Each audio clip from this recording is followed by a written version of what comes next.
siang Mbak. Selamat siang. Ya, sebelumnya ini dengan Mbak siapa? Aini. Ya, saya cek dulu ya.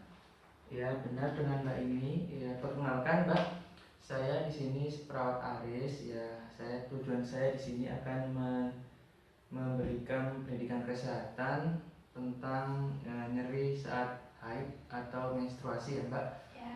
Untuk prosedurnya nanti kurang lebih waktunya 15 menit. Nanti di sini saya sediakan leaflet juga nanti agar Mbak bisa sambil membaca. Siap. Sebelum saya mulai, apakah ada pertanyaan Mbak? Tidak ada. Baik, kalau tidak ada langsung kita mulai ya Mbak ya. Sebelumnya Mbak sering merasakan nyeri ketika haid ya? Iya. Ya, itu Mbak namanya adalah dysmenorrhea. Ya, dysmenorrhea itu adalah nyeri kram di bagian perut yang terjadi pada 24 jam sebelum terjadinya haid dan dapat bertahan selama 24-36 jam. Kenapa nyeri ini bisa terjadi? Karena saat otot rahim berkontraksi dalam upaya meluruhkan lapisan dinding rahim, rasa nyeri kram umumnya juga turut menyertai. Kemudian Mbak, tanda dan gejalanya apa saja ketika merasakan nyeri yang sering dirasakan? Kram perut. Kram perut.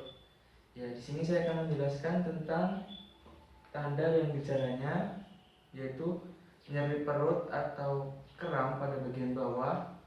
Kemudian payudaranya terasa kencang dan sakit saat terkena baju.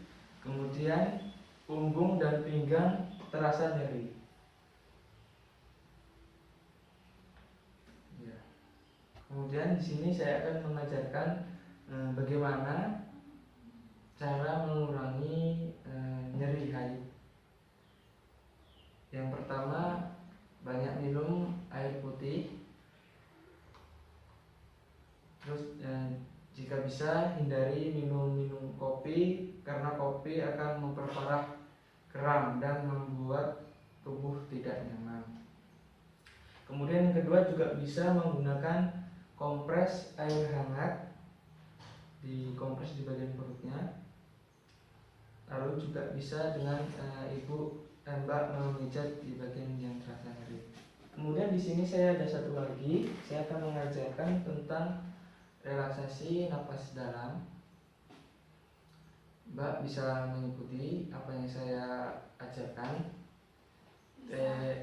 Relaksasi napas dalam ini dapat mengatasi nyeri yang skalanya dari ringan sampai sedang. Jika nyerinya sudah terasa berat, kurang efektif jika menggunakan relaksasi napas dalam.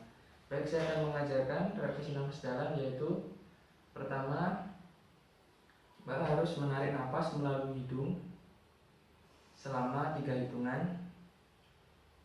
Kemudian ditahan sampai 4 hitungan dan dihembuskan melalui mulut secara perlahan. Jadi seperti ini Mbak. Tarik napas selama 3 hitungan. Kemudian tahan sampai 4 hitungan. Lalu hembuskan melalui mulut. Sekali lagi ya Mbak ya. Tarik napas 3 hitungan. 1, 2, 3, tahan. 1, 2, 3, hembuskan melalui mulut pelan-pelan. Ya, seperti itu ya Mbak ya.